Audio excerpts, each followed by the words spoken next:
¿Qué tal están? Muy buenos días y bienvenidos a Conexión Jubilados, otro domingo a la mañana que compartimos juntos. Y no me quiero olvidar porque hoy es un día muy especial y es el Día de los Oftalmólogos, así que les mandamos muchos besos y abrazos y mimos a cada uno de ellos. Y por supuesto vamos a dejar parte de este programa para hablar de los controles periódicos para la vista, lo importante que es realizar estos controles periódicos, a no tener miedo porque aunque sigamos en pandemia hay que tener los chequeos siempre al día. Y vamos a estar hablando de muchos temas y sobre todo de actualidad. Y vamos a empezar por el proyecto de ley previsional que estableció que el aumento del 5% que están recibiendo en este mes de diciembre no se va a restar al aumento general que vayan a tener en marzo 2021 y que además ya no será semestral el aumento de ese proyecto como estaba establecido, sino que continuarán los 4 aumentos al año como estaba en la ley que actualmente está congelada. El primer aumento en marzo, el segundo en junio, el tercero en septiembre y el último lo van a recibir entonces en el mes de diciembre. ¿Y qué les parece si compartimos entonces el cronograma de pago para el mes de diciembre, para los días que vienen? Recuerden que junto con el haber van a estar cobrando también el aguinaldo. Y le vamos a hablar primero a los jubilados y pensionados cuyos haberes no superen la suma mensual de 21.393 pesos. El día 14 de diciembre cobran los DNI que terminan en 5, los que terminan en 6 cobran el 15 de diciembre, los que terminan en 7 cobran el 15, los que terminan en 8 cobran el 16 y los que terminan el 9 también cobran el 16 de diciembre. Y ahora les hablamos a aquellos cuyos haberes superen los 21.393 pesos. Cobran a partir del 17 de diciembre los que terminan en 0 y 1, los que terminan en 2 y 3 cobran el 18 de diciembre, el 21 los que terminan en 4 y 5, el 22 los que terminan en 6 y 7 y finalmente los que terminan en 8 y 9 cobran el 23 de diciembre. Y seguimos hablando de todo lo que tenga que ver con el bolsillo de los jubilados, porque PAMI anunció que va a otorgar un bono de 1.500 pesos a aquellos beneficiarios, que son 550.000, los que se encuentran bajo el programa alimentario. Este bono de 1.500 pesos lo van a comenzar a cobrar aquellas personas cuyo DNI termina en 0 y 1 el 17 de diciembre y el 18 de diciembre los que terminen en 2 y 3. Y al comienzo del programa les dijimos que hoy es el día del oftalmólogo y lo importante que es realizar, aunque sea una vez al año, una visita para control. No utilizar los mismos lentes durante 5 años, no tener miedo tampoco a los lentes de contacto si es que nos resultan más prácticos, pero tampoco habituarnos a perder un poquito la nitidez de los colores, o no ver demasiado bien de cerca, de lejos, e intentar ahí hacer foco con el ojo. Esto no es lo común. Lo lógico es ir a consultar al oftalmólogo y saber entonces si necesitamos o no necesitamos lentes y además ver cómo está la salud ocular. ¿Qué les parece si compartimos esta nota con el oftalmólogo Germán Bianchi para ver qué consejos nos da? Bueno, sí, los ojos van variando, van cambiando durante el paso de los años y a eso nos vamos adaptando, pero adaptarse significa no acostumbrarse, sino ir haciendo controles sobre cada tipo de cambio para ir conociendo por qué va sucediendo y qué podemos hacer ante ese tipo de dificultades que a veces se generan con la visión, incluso con esos cambios. Por ejemplo, uno de los cambios más comunes es la presbicia, que es cuando el cristalino, que es la lente interna que está dentro del ojo, pierde elasticidad, y eso es un proceso fisiológico normal, y eso es lo que llamamos la presbicia, que es cuando empezamos a tener dificultades para ver de cerca, estiramos el brazo. Bueno, esa vendría a ser una de las primeras manifestaciones que nos tenemos que ir adaptando y que se corrige con anteojos en forma sencilla. Ese mismo cristalino, con el paso de los años, pierde su transparencia y se hace un poco más opaco, y a eso es lo que nosotros le llamamos cataratas. Eso ese nombre tan común que hay en la oftalmología y que se puede operar y que se saca ese cristalino y se lo reemplaza por una lente artificial. Incluso esa lente artificial a veces puede corregir otros defectos visuales que tiene el ojo, como es una miopía, una hipermetropía, un astigmatismo e incluso la presbicia. O sea, de esa forma es como hacerle un refresh a esa persona que puede volver a tener algunas capacidades que no son las mismas que a los 20 años, pero que vuelve a tener una cierta capacidad visual que le da una independencia visual también, ¿no? ¿Es habitual la consulta al oftalmólogo o no? ¿O ya llega el paciente con síntomas? Nosotros tratamos siempre de prevenir para no tener que curar. Y eso a veces es un poco la iniciativa de hacer un control anual a todas las personas para ver cómo están sus ojos. El control anual incluye un poco lo que es la agudeza visual, el fondo de ojos, la presión ocular. Y nosotros de esa forma determinamos si aparece alguna afección en el ojo que podamos prevenir y que no llegue a un proceso de mayor daño ocular, ¿no? De esa forma es interesante hacerlo, ¿no? Desde chicos, desde edad temprana, ¿no? Porque el ojo empieza a cambiar desde que somos niños y empieza a cambiar su estructura, a crecer al principio, pero también se puede ir afectando algún tipo de tejido dentro del ojito. Los procesos visuales de pérdida visual a veces son muy lentos, entonces la persona se va adaptando a ver mal. Y esa visión parece normal, entonces por eso no se cambian los anteojos. A veces obviamente no sucede eso, pero si hay algún tipo de envejecimiento en la parte ocular o si hay alguna afección por alguna patología, y esa patología, salvo que sea algo brusco, algo agudo, entonces en esos casos sí van al oftalmólogo, pero cuando hay procesos lentos no se dan cuenta que van cambiando. La catarata es uno de ellos. La catarata es un proceso muy lento, en la mayoría de los casos, que van perdiendo lo que es la visión, después pierden la visión de los colores, los contrastes, los brillos, y en esos casos, cuando los operás, los ves con una sonrisa habitualmente al día siguiente porque dice, ¿los colores son realmente estos o son los que tenía antes? Y después hay otro tipo de patologías también, ¿no? que son más difíciles a veces de encontrar, que por ahí no tienen síntomas, como es el glaucoma. El glaucoma puede aparecer sobre todo en las personas que tienen antecedentes en la familia, las mamás, los abuelos, los papás.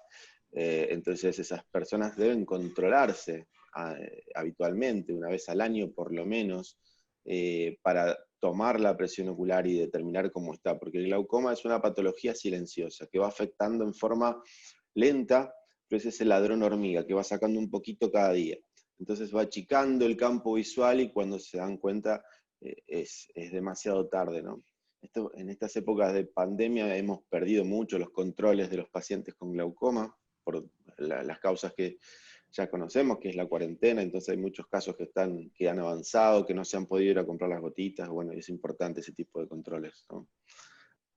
Y ya que hablamos de lentes, te pregunto por los lentes de contacto, porque muchos oftalmólogos dicen que se pierde la lubricación natural que tiene el ojo también a lo largo de la vida, ¿no? Se vuelven más secos. ¿Es bueno que el adulto mayor utilice lentes de contacto?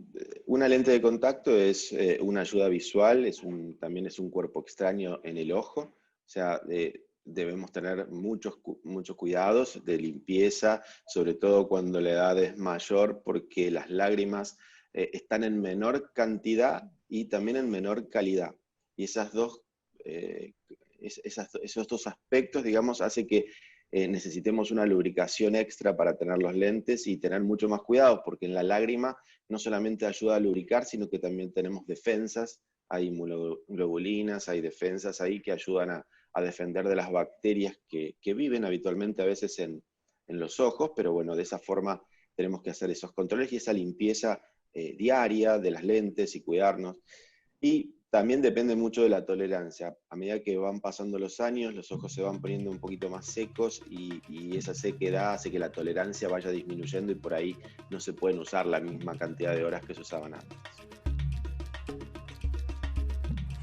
El coronavirus impidió que durante 8 meses los 180 residentes del Geriátrico Provincial de Rosario tuvieron la posibilidad de un reencuentro, de poderse ver y sentir a sus familiares. Si bien en junio se les permitió el saludo a través de un vidrio, pero un mes después, debido al aumento exponencial de casos en la provincia de Santa Fe y especialmente en Rosario, esto también quedó suspendido. Ahora que ya no hay casos y con un protocolo muy estricto, Reinaldo y Susana pudieron tomarse las manos. La pareja llevaba 8 meses separada y Susana fue la primera visita de ese hospital. El primer familiar que va a ingresar después de la... Sí, la primer familiar que va a ingresar. Después de meses no ingresa a la institución del hospital geriátrico, estamos preparando la primera visita presencial. ¿Quién vamos a ver entonces? Alicia. Alicia. ¿Quién es Alicia? Mi mujer. Tu mujer. ¿Hace mucho que no la ves? Sí, hace rato. Hace rato. ¿Hablaba con ella? Sí. ¿Por teléfono, sí? Sí. ¿Siempre? ¿La extraña?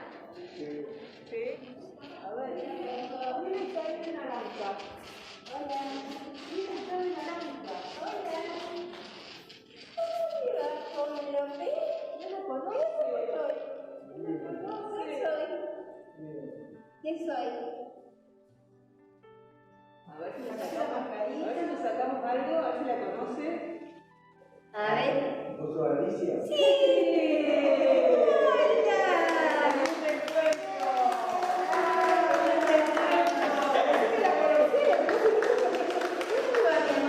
Bien, querida. Bien.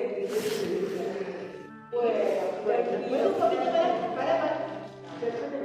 ¿Qué tenía ella? Vamos a ponérselo. ahí está. Bien, Ahí está. ahora sí. Ahora sí. ¿Cómo vas? Bien. ¿Viste que me dejaron venir un ratito? Sí, me enteré.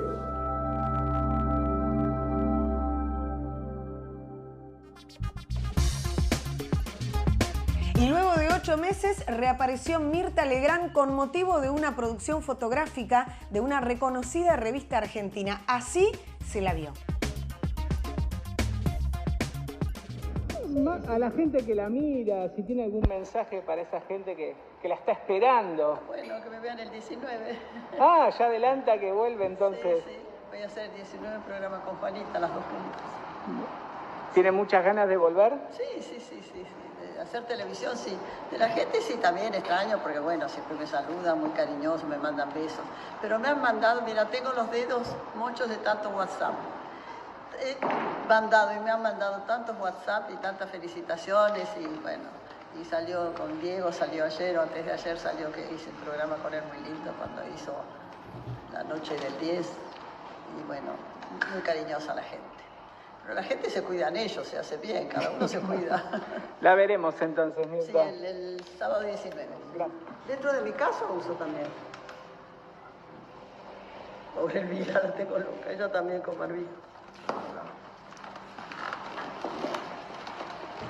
Que lo más linda posible. Quédese tranquila, Mirta. Va a salir linda, es linda. Una más. Bueno, quiero que sepas que estoy sonriendo detrás.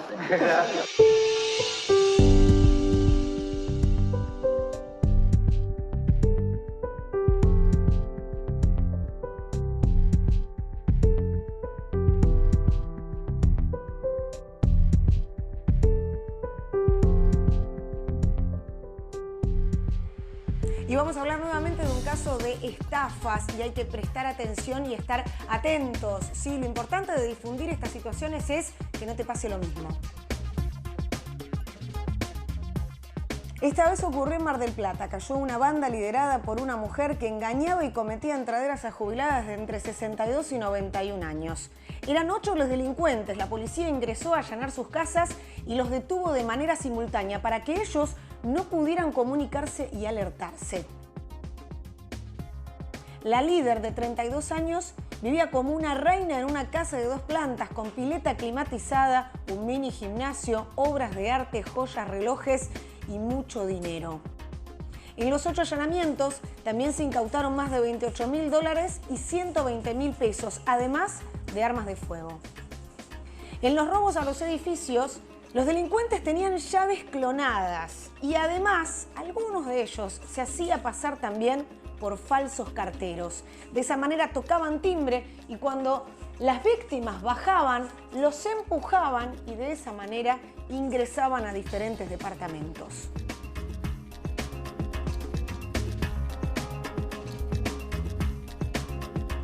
Y nos metemos ahora un poco con la naturaleza y vamos a hablar de uno de los felinos más imponentes de América, el yaguareté. Antes se distribuía desde el sur de los Estados Unidos hasta el norte de la Patagonia Argentina, pero con el tiempo, debido a la acción del hombre que lo cazaba por su bellísimo pelaje o los atropellaba en las rutas, comenzó a disminuir al punto de llegar a estar en peligro de extinción. En Corrientes hace más de 70 años que el gran felino no vivía de modo natural y gracias al gran trabajo de los conservacionistas en la zona pudo volver a vérselo. Y nos han llegado grandes noticias del Parque Iberá en Corrientes, ya que nacieron 2 bebés de yaguareté supervisados por la Fundación Rewilding Argentina. La mamá y las crías se encuentran en uno de los corrales del lugar y pudieron ser registrados por lo que se llama cámara trampa.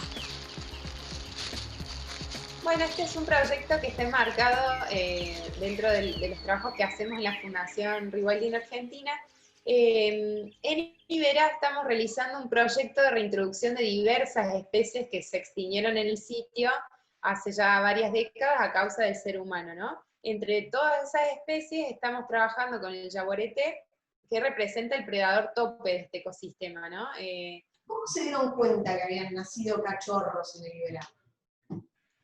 Bueno, el nacimiento de estos cachorros que se dio hace unos días es el segundo evento de nacimiento dentro de este centro. Este centro de reintroducción yaguareté se construyó en el medio de los esteros del Iberá, tienen distintos recintos y son recintos de grandes dimensiones en las que cada animal tiene, por ejemplo, una representación del ambiente que hay afuera, ¿no? Tiene lagunas, montes, pastizales, etc. Cuando vimos o notamos en el comportamiento de esta hembra que se mantenía mucho tiempo adentro del bosque, que no salía, no es un animal que vemos muy a diario, pero sí tenemos cámaras de videovigilancia, el animal tiene un collar GPS que, donde digamos, podemos saber en qué lugar está ubicado, y como veíamos que pasaba mucho tiempo en el bosque, era bastante probable que hubiera parido. Entonces, bueno, colocamos cámaras trampa, que son cámaras que se atan a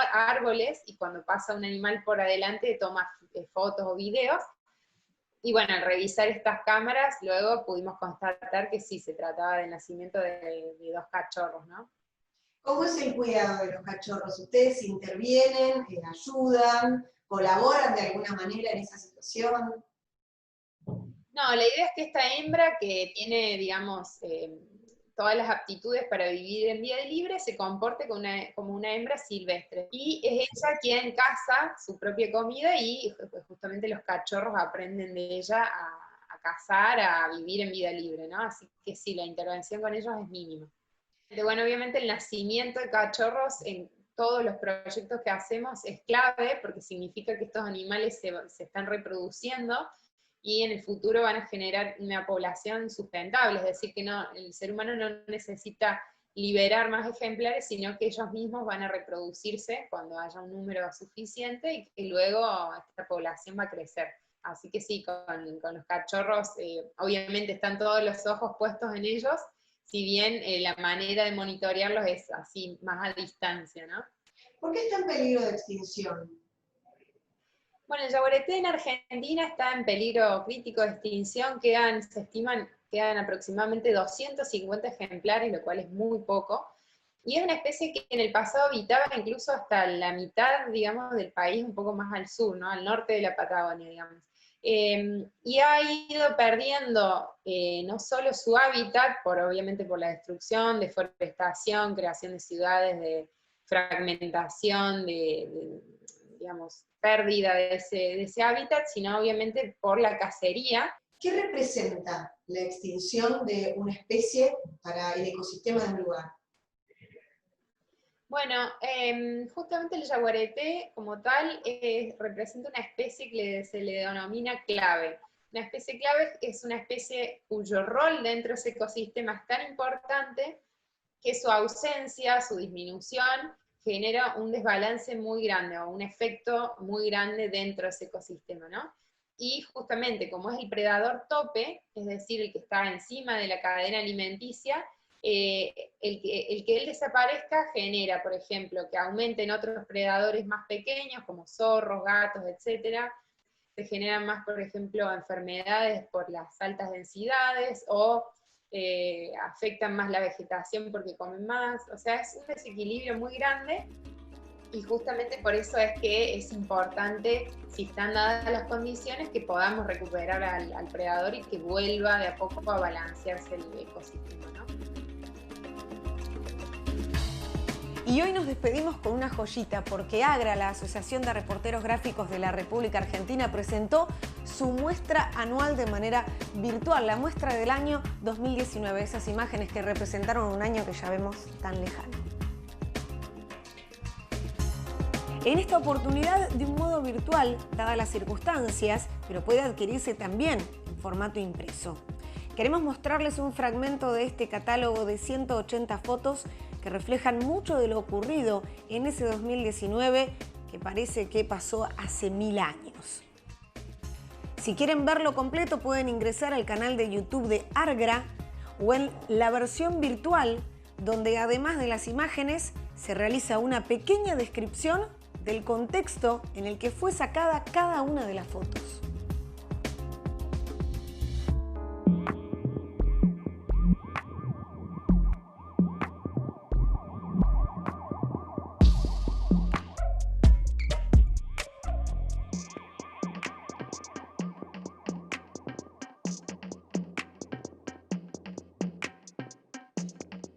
Se suele decir que la fotografía es como la infantería del periodismo, ¿no es cierto? O sea, el fotoperiodismo es la instancia en que los hechos se vuelven a contar.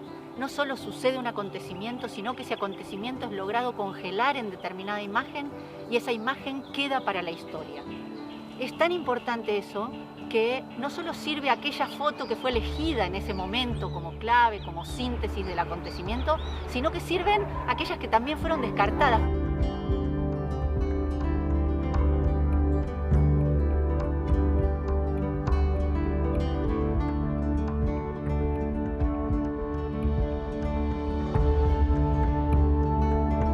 Muchas veces el fotoperiodismo tiene algunas reglas para ser publicado en los medios, para ser parte de una muestra.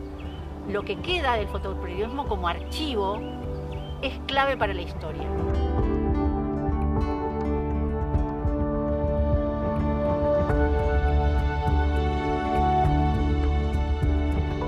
En todo sentido, ¿no? Nos permite ver actores sociales, nos permite volver a ver escenarios, nos permite detenernos en detalles que no nos habíamos detenido en su momento. Es como si el fotoperiodismo entrecomillara una situación determinada para hacerla perdurar.